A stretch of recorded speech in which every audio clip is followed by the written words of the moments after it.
أعوذ بالله من السميع العليم من الشيطان الرجيم. بسم الله الرحمن الرحيم. وما أرسلناك إلا رحمة للعالمين. وقال تبارك وتعالى في موضع آخر: قل إن كنتم تحبون الله فاتبعوني يحببكم الله يغفر لكم ذنوبكم والله غفور رحيم.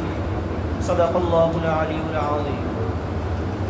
وقال رسول الله صلى الله عليه وسلم: أنا بعثت معلما لأتمم مكارم الأخلاق. وقال عليه الصلاة والسلام: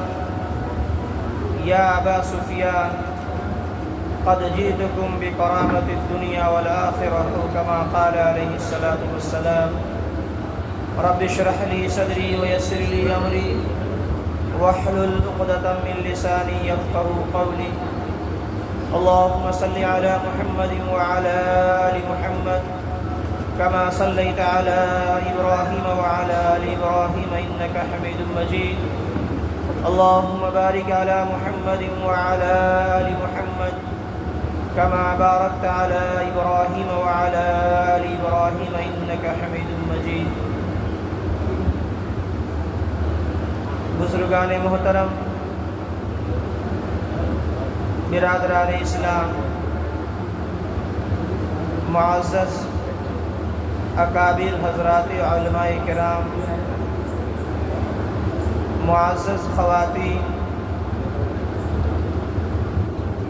اللہ رب العزت کا بڑا کرم ہے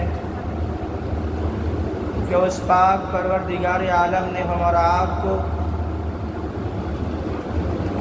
اشرف المخلوقات بنایا اور ایسے پیارے نبی صلی اللہ علیہ وسلم کی امت بنا کر پیدا فرمایا، جس نبی کی امت میں پیدا ہونے کے لیے انبیاء علیہم الصلاۃ والتسلیم نے دعائیں کی. حضرات انبیاء علیہم الصلاۃ والتسلیم نے رب ذوالجلال والاکرام سے یہ دعائیں کیا: پروردگار عالم، مجھے نبی نہ بنا کر محمد الرسول اللہ صلی اللہ علیہ وسلم کی امت بنا کر پیدا فرماتا تو میرے لیے یہ بہت بڑی فخر کی بات. جتنے بھی نبی آئے تمام نبیوں نے دعائیں کی اللہ سے. تمام نبیوں نے اللہ رب العزت سے دعائیں کی: پروردگار عالم، نبی نہ بنا کر مجھے پیارے نبی کی امت بنا دیتا تو میرے لیے بڑی فخر کی بات. اللہ رب العزت نے کسی نبی کی اس دعا کو قبول نہیں کیا. سیدنا حضرت عیسیٰ علی نبینا علیہ الصلاۃ والتسلیم کی اس دعا کو اللہ نے قبول فرمایا اور پیارے نبی صلی اللہ علیہ وسلم کی امت بن کر حضرت عیسیٰ علی نبینا علیہ الصلاۃ والتسلیم دنیا میں آخری زمانے میں تشریف لائیں. تو میرے محترم بزرگوں اور دوستوں، معزز مائیں اور بہنیں، سب سے بڑی فخر کی بات یہ ہے ہمارا آپ کے لیے کہ اللہ نے ہمارا آپ کو ایسے نبی کی امت بنا کر دنیا میں بھیجا ہے جس نبی کی شان نہ آج تک کوئی سمجھ سکا، نہ قیامت تک سمجھ سکے گا. نہ اس نبی کی عظمت کوئی آج تک سمجھ سکا، نہ قیامت تک سمجھ سکے گا. نہ اس نبی کی فضیلت آج تک کوئی بیان کر سکا، نہ قیامت تک بیان کر سکے گا. نہ اس نبی کا مقام کوئی آج تک پہچان سکا، نہ قیامت تک پہچان سکے گا.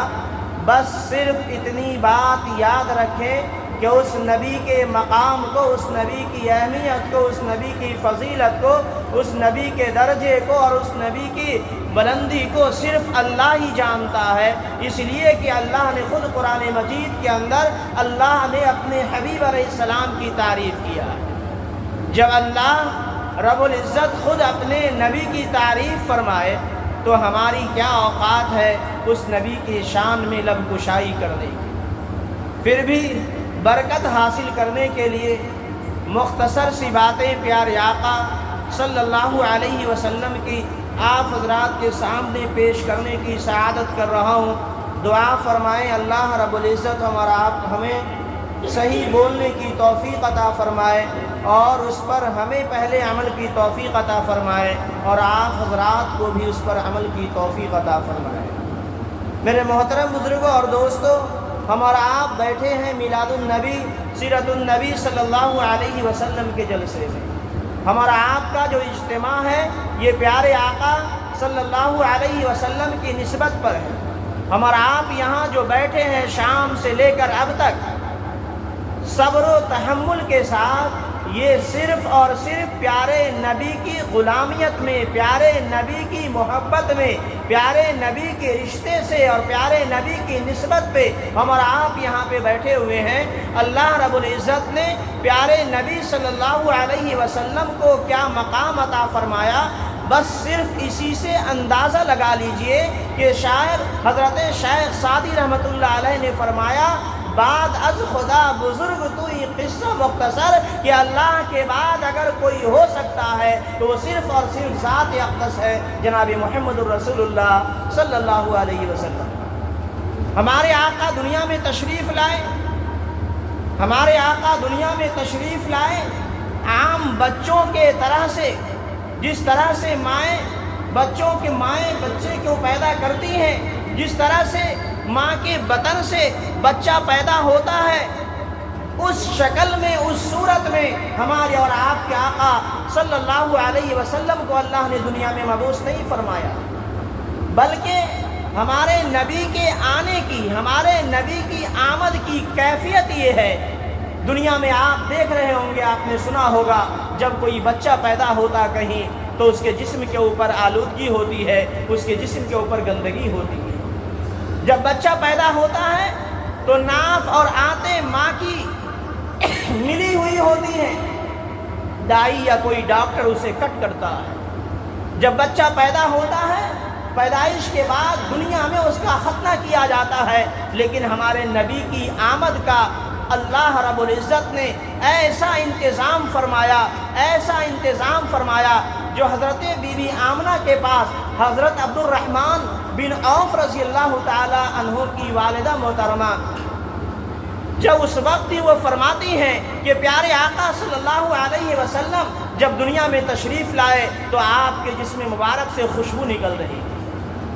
آپ صلی اللہ علیہ وسلم کے جسم مبارک کے اوپر کوئی گندگی نہیں تھی۔ ایسا محسوس ہو رہا تھا کہ پیارے نبی صلی اللہ علیہ وسلم کو اللہ رب العزت نے مشک و عنبر سے نہلا کر دنیا میں بھیجا ہے اور ناف کٹی ہوئی ہے، ختنہ کیا ہوا ہے۔ یہ مقام اللہ رب العزت نے پیارے نبی صلی اللہ علیہ وسلم کو عطا فرمایا، اور ہمارے نبی جو آئے ہیں، یہ آنے کی آپ کا یہ مقام ہے، اور آپ کے آنے کا جو طریقہ اور انتظام اللہ نے رکھا وہ تمام تر دنیا کے بچوں سے بالکل علیحدہ اور الگ رکھا، یہ پیغام دینے کے لیے اللہ تبارک و تعالیٰ نے کہ یہ جو میرا نبی ہے یہ تمام نبیوں سے اعلیٰ ہے، یہ میرا جو نبی ہے تمام نبیوں کا سردار ہے، یہ میرا جو نبی ہے تمام نبیوں کا امام ہے، یہ میرا جو نبی ہے تمام نبیوں سے افضل ہے، یہ میرا جو نبی ہے تمام نبیوں سے اعلیٰ ہے۔ اسی لیے بی بی آمنہ فرماتی ہیں پیارے آقا صلی اللہ علیہ وسلم جب 15 منٹ 20 منٹ کے تھے تو فوراً آپ سجدے کی حالت میں چلے گئے، فوراً آپ سجدے کی حالت میں چلے گئے۔ صرف 15 اور 20 منٹ کا معصوم سا بچہ سجدے کی حالت میں جا کر امت کو یہ پیغام دے دیا، نماز کے اہتمام کی، نماز کی پابندی کی، اللہ کے حضور سربہ سجود ہونے کی،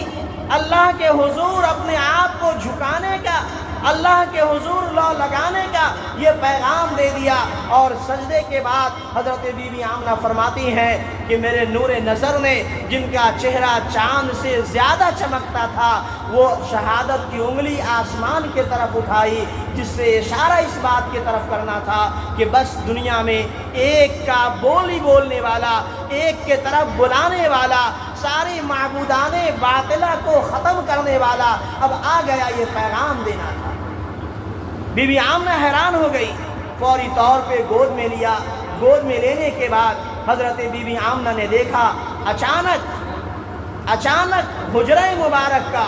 چھت پھٹتا ہے اور ایک بادل کا ٹکڑا دھوئیں کی شکل میں اندر داخل ہوتا ہے، پورا کمرہ اندھیرا ہو جاتا ہے اور اس بادل کے ٹکڑے سے آواز آتی ہے، اس بادل کے ٹکڑے سے آواز آتی ہے طوفوا به مشارق الارض ومغاربها لیعرف اسمه ونعته وصفاته۔ یہ معصوم سا بچہ، اسے پوری دنیا کا سیر کرا دو، اسے مشرق کا سیر کرا دو، اسے مغرب کا سیر کرا دو، اسے جنوب کا سیر کرا دو، اسے جنوب شمال کا سیر کرا دو، لیعرف اسمہ ونعتہ وصفاتہ، تاکہ دنیا والوں کو معلوم ہو جائے اس کا نام کیا ہے، دنیا والوں کو معلوم ہو جائے اس کا مقام کیا ہے، دنیا والوں کو معلوم ہو جائے اس کی اہمیت کیا ہے، دنیا والوں کو معلوم ہو جائے کہ ایک وہ ہے جو رب ذوالجلال نے ساری دنیا میں، ایک وہ ہے جو رب ذوالجلال نے ساری کائنات میں چھپا کر رکھا تھا، جس کے صدقے میں ساری کائنات کو بنایا ہے، وہ رب ذوالجلال کا محبوب اب دنیا میں آ گیا ہے۔ پیارے آقا صلی اللہ علیہ وسلم کی ولادت با سعادت، انگلی کے طرف، انگلی سے شہادت کی انگلی سے آسمان کے طرف اشارہ کرنا، اس بات کی علامت اور اس بات کی پہچان ہے کہ اگر اس محمد عربی کے پیچھے چلو گے تو کامیابی و کامرانی منزل تک پہنچ جاؤ گے۔ اگر تم اس محمد عربی کے پیچھے چلو گے کامیابی تمہاری قدم چومے گی، اگر اس محمد عربی کے پیچھے چلو گے تو دنیا میں بھی کامیاب رہو گے اور آخرت میں بھی کامیاب رہو گے۔ اسی لیے اللہ تبارک و تعالیٰ نے ہمارے اور آپ کے نبی صلی اللہ علیہ وسلم کی ولادت با سعادت سے لے کر اور اس سے پہلے آپ کے سلسلہ نسب کو حضرت آدم علیہ السلام تک محفوظ رکھا ہے۔ کسی نبی کا کوئی سلسلہ نسب محفوظ نہیں، کسی نبی کا کوئی سلسلہ نسب محفوظ نہیں ہے، لیکن اللہ رب العزت نے ہمارے اور آپ کے آقا جناب محمد الرسول اللہ صلی اللہ علیہ وسلم کا سلسلہ نسب حضرت آدم علیہ نبینا علیہ السلام تک محفوظ رکھا ہے، اور پیدائش سے لے کر وفات تک کا پورا سلسلہ محفوظ ہے، پوری تعلیمات محفوظ ہے۔ ہمارے نبی آئے کیا لے کر آئے؟ نبی دنیا میں تشریف لائے، ہمارے کیا لے کر آئے؟ کس لیے آئے؟ آنے کا وجہ کیا تھا؟ اللہ نے قرآن مجید کے اندر 4 مقام پر پیارے نبی کے دنیا میں آنے کا مقصد بیان فرمایا کہ پیارے نبی دنیا میں آئے وَيُعَلِّمُهُمُ الْكِتَابَ وَالْحِكْمَةَ وَيُزَكِّيهِمْ، کتاب کی تعلیم ہے، حکمت ہے، انسانیت کا پیغام ہے، آدمیوں کو انسان بنانا ہے، لوگوں کو اللہ تک پہنچانا ہے، اللہ سے لو لگانے کا سلیقہ اور طریقہ سکھانا ہے۔ اسی مقصد کے لیے ہمارے اور آپ کے آقا جناب محمد الرسول اللہ صلی اللہ علیہ وسلم دنیا میں تشریف لائے۔ بچپن سے لے کر آپ کے سارے حالات موجود ہیں۔ بچپن کے اندر آپ کی کیفیتیں کیا تھی، بچپن کے اندر آپ نے کس طرح سے بچپنا گزارا، یہ ساری زندگی کے پورے حالات احادیث کی کتابوں میں موجود ہیں۔ ہمارے نبی صلی اللہ علیہ وسلم کو جہاں اللہ نے اتنا اعلیٰ مقام عطا فرمایا، وہیں پیارے آقا صلی اللہ علیہ وسلم کو اتنی صعوبتیں اور اتنی مشکلات سے بھی ہمکنار فرمایا۔ پیارے نبی صلی اللہ علیہ وسلم نے ایک موقع پر ارشاد فرمایا، جتنی تکلیف مجھے دی گئی، جتنی تکلیفیں مجھے دی گئیں، جتنی صعوبتیں مجھے پہنچائی گئیں، جتنے مشکلات کا سامنا مجھے کرنا پڑا، تمام نبیوں کی تکلیفیں، تمام نبیوں کا درد، تمام نبیوں کا غم، تمام نبیوں کا دکھ ایک طرف، اور میری تکلیف کو اگر دوسری طرف رکھا جائے تو تمام نبیوں کا غم اور درد اور تکلیف کم پڑ جائے گا، میرا درد اور میری تکلیف بڑھ جائے گی۔ اسی لیے تو آپ کو اللہ نے یتیم بنا کر دنیا میں بھیجا۔ الم یجدک یتیما فآویٰ، اللہ نے آپ کو یتیم بنا کر دنیا میں بھیجا۔ جب 6 سال کی عمر کے تھے والدہ محترمہ کا آپ کا وصال ہوا، لیکن اللہ رب العزت نے آپ کی والدہ محترمہ کا